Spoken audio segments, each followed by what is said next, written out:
જય શ્રી કૃષ્ણ મિત્રો. તો આગળના ભાગમાં આપણે દત્તાત્રેય ભગવાને રાજા યદુને 24 ગુરુમાંથી 9મા ગુરુ અજગરને બનાવવા પાછળનું કારણ શું હતું તે સમજાવ્યું. તો મિત્રો, આજે આપણે દત્તાત્રેય ભગવાનના 10મા ગુરુ કોણ છે અને તેને ગુરુ કેમ કર્યા તેનું કારણ જાણીશું. ભગવાન દત્તાત્રેયે કહ્યું છે કે તેમણે પોતાના જીવનમાં 24 ગુરુઓ પાસેથી જીવનને સમજવાનો માર્ગ શીખ્યો. એ ગુરુઓ માનવરૂપ નહીં પરંતુ કુદરતના તત્વો અને પ્રાણીઓ હતા. ગુરુ દત્તાત્રેય યદુને કહે છે કે હે રાજન, સાંભળો, મારા 10મા ગુરુ છે સમુદ્ર. સમુદ્ર એ માત્ર પાણીનો મોટો ભંડાર નથી, પણ જીવનને માર્ગદર્શિત કરતા અનેક ગુણો ધરાવે છે, જે સત્યશોધક અને સાધક માટે પ્રેરણારૂપ છે. ગુરુ દત્તાત્રેય યદુને સમુદ્રમાંથી સ્વીકારેલા ગુણો સમજાવતા કહે છે કે તેનો પહેલો ગુણ છે મર્યાદાનું પાલન અને શિસ્તભર્યું જીવન.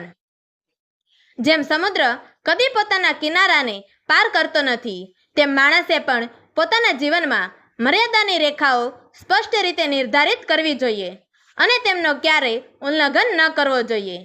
સમુદ્ર પાસે દુનિયાની બધી જ નદીઓનું પાણી આવે છે, છતાં તે પોતાનું સમતોલ સ્તર જાળવી રાખે છે. એમાંથી આપણે શીખવું જોઈએ કે જીવનમાં પ્રસંગો મોટા આવે કે નાના, સફળતા મળે કે નિષ્ફળતા, આપણું વલણ સમતોલ અને નિયંત્રિત હોવું જોઈએ. સાધકના જીવનમાં મર્યાદા એ જ યથાર્થ સાધના છે. બીજો ગુણ છે શાંતિ અને ગહનતા. કેટલી નદીઓ દરરોજ સમુદ્રમાં પ્રવેશે છે, તેમ છતાં સમુદ્ર પોતાની ઊંડાઈ અને શાંતિ ગુમાવતો નથી. તેના ઉપરના તરંગો ક્યારેક તોફાની હોય, પણ અંદર સતત શાંતિ હોય છે. સમુદ્ર જોવામાં ખૂબ શાંત અને પ્રસન્ન જણાય છે, પણ તેની અંદર અસીમ ઊંડાઈ અને ગહનતા છે. એ આપણને શીખવે છે કે આપણે લોકો સાથે વાત કરતા હંમેશા હસમુખા, સરળ અને મૃદુભાષી હોવું જોઈએ, પણ સાથે સાથે આપણા વિચારોમાં ઊંડાણ અને જીવનમાં ગંભીરતા હોવી આવશ્યક છે.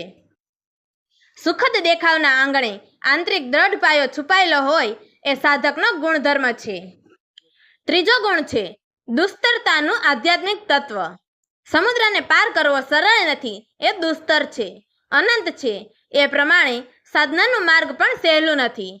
જે રીતે સમુદ્રના કોઈ સ્પષ્ટ અંતનો ખ્યાલ આવી શકે નહીં, તે જ રીતે આધ્યાત્મિક પથ પર ચાલનારા સાધકને ક્યારેય લાગતું નથી કે હવે મેં બધું જ જાણી લીધું. દરેક પથ બીજો દ્વાર ખોલે છે, અને જે માણસ એ અગમ્યતાને સ્વીકારી શકે છે એ જ સાચો સાધક બની શકે છે. ચોથો ગુણ છે પ્રસન્નતાની આવશ્યકતા. જીવનમાં પ્રસન્નતાને આત્મવિકાસ માટેનું ઉત્તમ સાધન માનવામાં આવ્યું છે.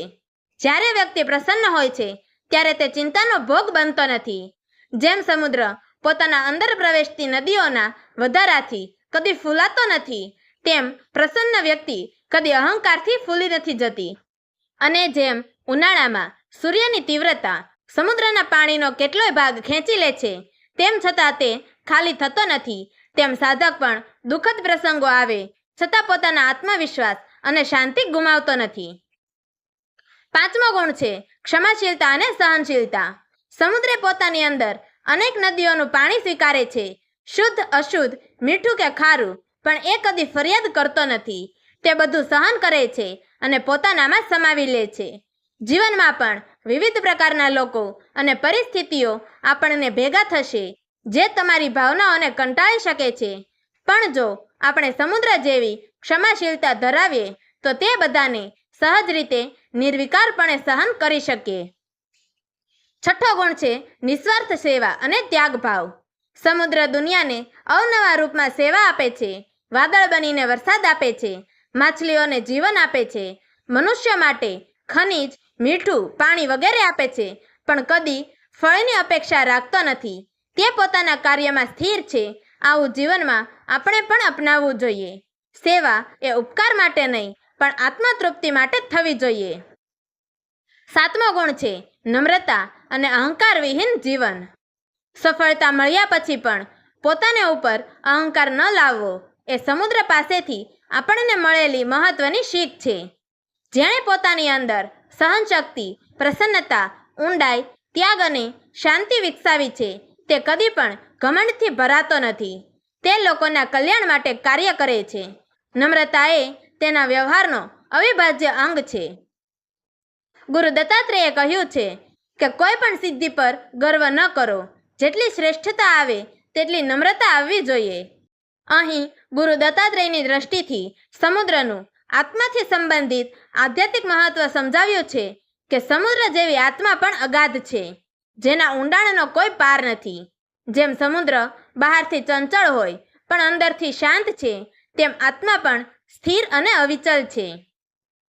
નદીઓનું જળ સમુદ્રમાં વિલીન થાય છે, તેમ સર્વ જીવાત્માઓ અંતે પરમાત્મામાં લીન થાય છે. જીવન એ એક આધ્યાત્મિક યાત્રા છે, જેમાં આપણી અંદર એ ગુણો વિકસાવવાની જરૂર છે જે આપણને સમુદ્ર સમાન બનાવે છે. મર્યાદામાં રહેવું, પ્રસન્ન અને ઊંડા હોવું, ક્ષમાશીલ અને સહનશીલ રહેવું, ત્યાગી અને નિસ્વાર્થ રહેવું અને અંતે અહંકાર વિહીન બનવું. જેમ સમુદ્ર બધું ધરાવે છે પણ શાંત રહે છે, તેમ સાક્ષાત પરમાત્માની અનુભૂતિ માટે ચાલનાર સાધકે પણ બધું અનુભવીને પણ અનાસક્ત રહેવું જોઈએ. સમુદ્ર આપણને શીખવે છે કે સૌંદર્ય ઊંડાઈમાં છે અને મહિમા નમ્રતામાં છે. તો મિત્રો, તમને જો ગુરુ દત્તાત્રેયના 10મા ગુરુ વિશે જાણીને મજા આવી હોય તો એકવાર કોમેન્ટમાં શ્રી ગુરુ દત્તાત્રેય લખી જરૂર જણાવજો. તો મિત્રો, તમને અમારી આ વાર્તા પસંદ આવી હોય તો અમારી ચેનલને લાઈક કરજો, શેર કરજો અને દત્તાત્રેય ભગવાનના 11મા ગુરુ કોણ છે અને તેને ગુરુ કેમ કર્યા તે જાણવા માટે નીચે આપેલા બ્લેક બટનને ક્લિક કરી અમારી ચેનલને સબસ્ક્રાઈબ કરો. તો મિત્રો, અમારી આ વાર્તાને છેલ્લે સુધી સાંભળવા માટે તમારો ખૂબ ખૂબ ધન્યવાદ. જય શ્રી કૃષ્ણ. હર હર મહાદેવ.